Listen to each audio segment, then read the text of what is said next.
Hello from the garden shop. In this video we want to show you how to sow a large shrub. So we have a selection of plants out here that we have in our large shrub category, and basically when we talk about larger shrubs we talk about plants that grow over 1 meter in size, in height. So for example we have here our Pittosporum Abbotswood.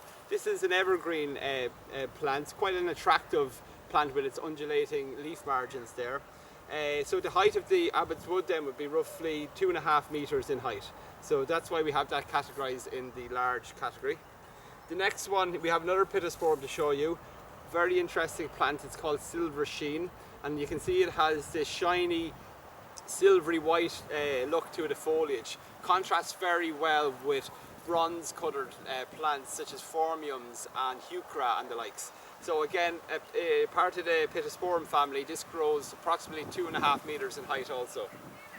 The next one then we have here is another evergreen. It's called the Choisha Sundance, also called the Mexican orange blossom. This not as big, but will grow about 1.5 meters in height and spread. So it's not a big plant, but we categorize it in our large family because it's bigger than 1 meter in spread.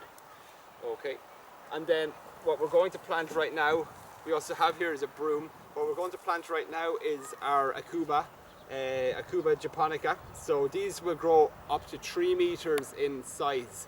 Evergreen also. So an Akuma Japonica like this, which is very similar to the laurel, also called the spotted laurel. A plant like this is ideal then as a screening plant or as a boundary plant because it's evergreen and it's large. It'll give you that year-round privacy and screening. So we're going to show you how to plant this plant.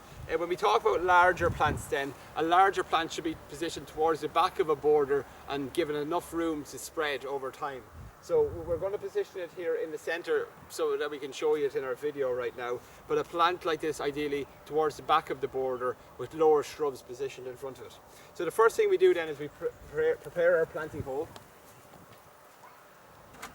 Okay, so we just want to dig a hole here, and before we plant or dig a hole, we really need to look at the size of the pot that we have here. And this is approximately a 3-litre pot, and the hole itself needs to be about twice the width of the pot and just a little bit deeper than the pot size itself.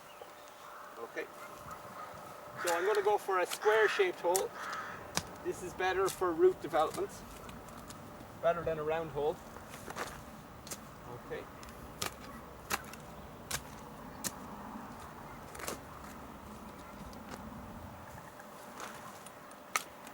So again, we have a bucket here, which is always handy, keeps everything neat and tidy, especially if you're working around a decorative stone or working on top of a weed matting. You don't want to get all that soil on the top of your nice stone or your weed matting. So we have a nice sized hole there. It's about 30 centimeters by 30 centimeters and about 20 to 15 centimeters deep. So we want to now just treat that soil. We have very good fertile soil here, but it's always beneficial to give your plant the best head start. So again, we're going for John Innes compost here. You can go for John Innes number 2 or number 3. When you're talking about larger plants, it's better to go for John Innes number 3 because that has extra nutrients in it. So we're just going to mix that into the bottom of the planted hole here. You could also use a well-rotted farmyard manure, as this really helps to boost the plant and improve the quality of your soil. So the next thing we do is we want to take the plant out of the pot. So you can see how I'm holding it here by the pot. I'll put my hand in here to hold the plant and the soil in place, turn it upside down, and then you just want to give the pot a bit of a twist and a push. And it should just pop off, as you see there. So a little bit of effort in that because you can see a lot more roots here. The plant is a little bit pot bound. What we do then in this instance is we want to get those roots all pointing outwards, and you do that just simply by running your finger along the pot like this, the plant like this, and then that will just free up those roots, get them pointing outwards. So it doesn't take too long, just give it a quick going over. This is quite a fibrous plant here, good root system on it. The next thing I suppose is to consider what's the front and the back of a plant. So really you want to maybe just stand back, give the plant a bit of a spin around and figure out which is the nicest face, which I think was probably here. So you want that pointing outwards. So we're just going to position the plant in the hole here. Make sure it's level. Make sure it's level, that it's not leaning sideways, and also that it's at a good ground level there, which I think it's a little bit low there again. So I'm just going to backfill the soil here. Backfill it. Okay, we're happy there. Now we're just going to take our soil here and backfill it again.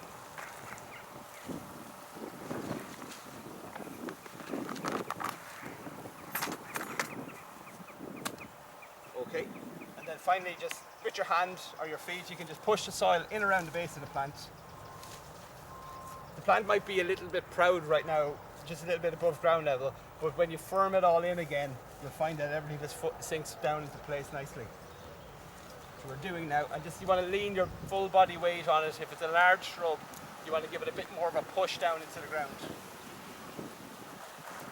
that's it there in place now, very happy with that. The last thing you want to consider then is feeding it and watering it. We have here a general all-round plant food called Grow More. A sprinkle of that around the base of the plant now is ideal. And then always you should water your plants directly after planting it. So that's why we have our watering can. But in this video we just wanted to show you a quick demonstration on how to plant a large garden plant from thegardenshop.ie.